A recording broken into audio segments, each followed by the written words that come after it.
Next, we got to the 4-mile trail, which connects the top of Vernal Fall with Glacier Point.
Here are the members of the party. I don't remember the first one. This is David Brower right here when he was a young man, employee of the club.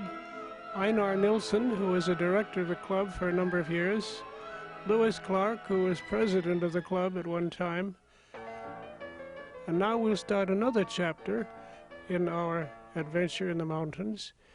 In July 4th, 1941, the last holiday of the nation before World War II, a bunch of us got together to climb Mount Clark. This mountain was named for Galen Clark, a friend of John Muir. Galen Clark was the first caretaker of Yosemite when it was a state park. Later, of course, it became a national park. July 4th, 1941.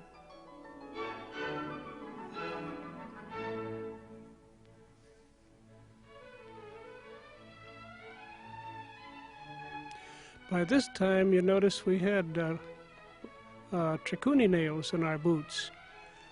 After the war, we had lug sole. Here's Nate Clark coming along, keeping his balance with rubber soles. This is the virgin forest up there east of the Lillooet Valley. We're going east up toward Mount Clark.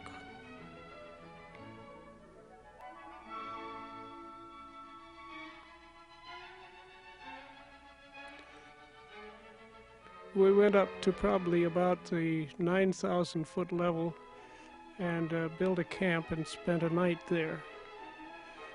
And then the next morning went up above timberline and started in on the peak.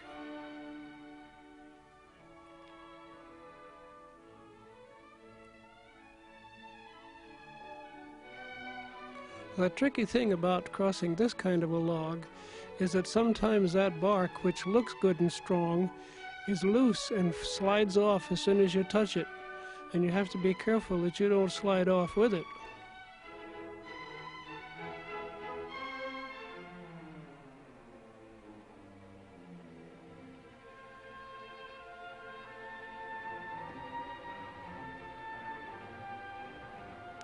Here's Nate Clark again.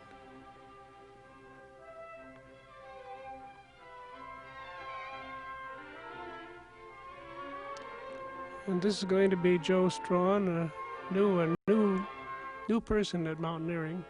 Now we'll get up onto the rocks. We've climbed up above timberline. Here's Johnny Serna, our Mexican member, American citizen. He was expecting to be drafted at any time and wore American flags. The east side of the mountain is a nice series of ledges and good handholds and nice places to use a rope.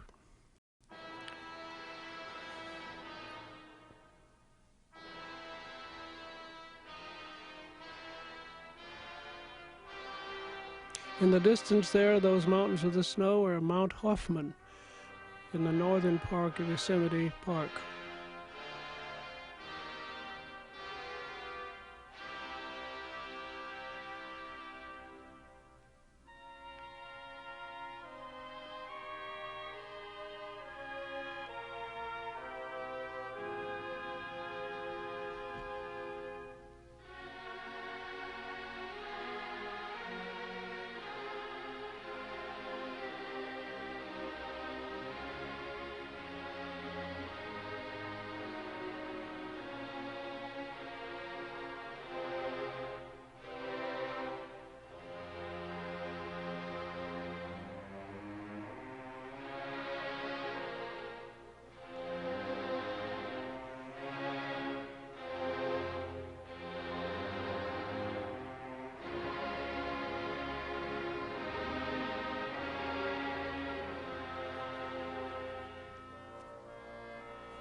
As in other climbing you have seen in this reel, we actually climbed using our fingers and our feet to hold us up. The rope was only to protect us if we would slip.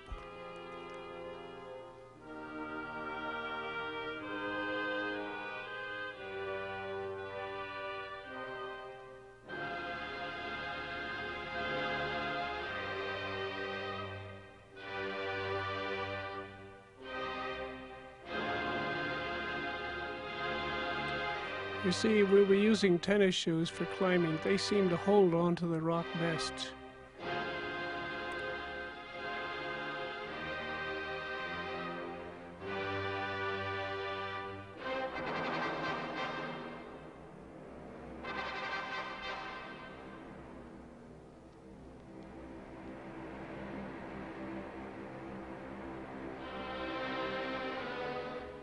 The view to the south from near the top of Mount Clark, not quite to the south.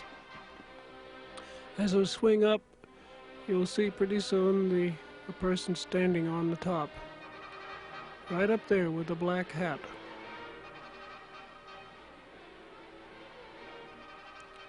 And now we are even closer to the top. The Sierra Club used to make a cast aluminum box for the summit of every mountain that we climbed. This is the cast aluminum for Mount Clark. It will be attached to the mountain, as you will see in a moment, and has the name of the mountain cast right into the cover. There's Lewis Clark.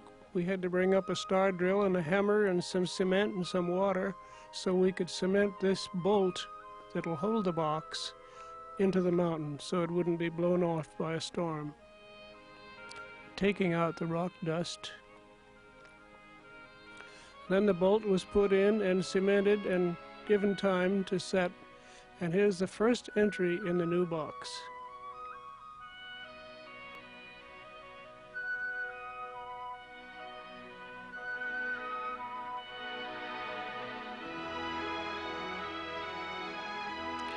A fine view to the south.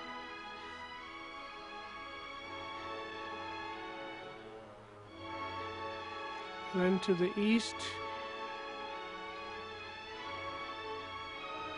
And to the west. And we'll swing around to the north in a moment.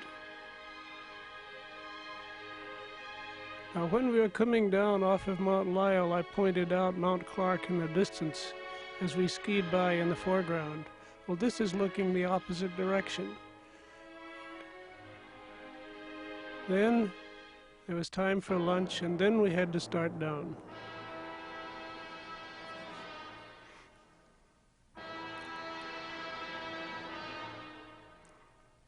This was the sunny side of the mountain in the morning as we went up, but of course the sun is gone down somewhat in the west, so it's shady here.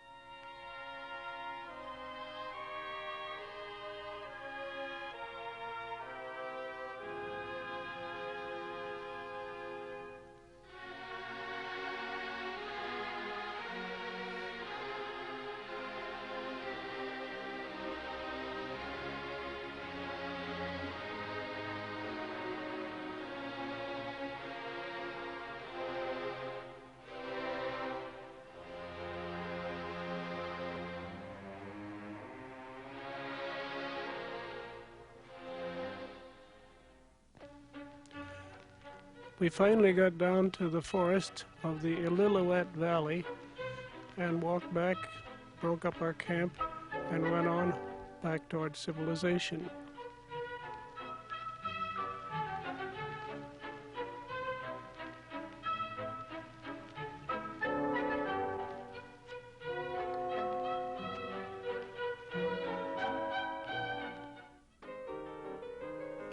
And the reward of all that work, a swim in Illilouette Creek.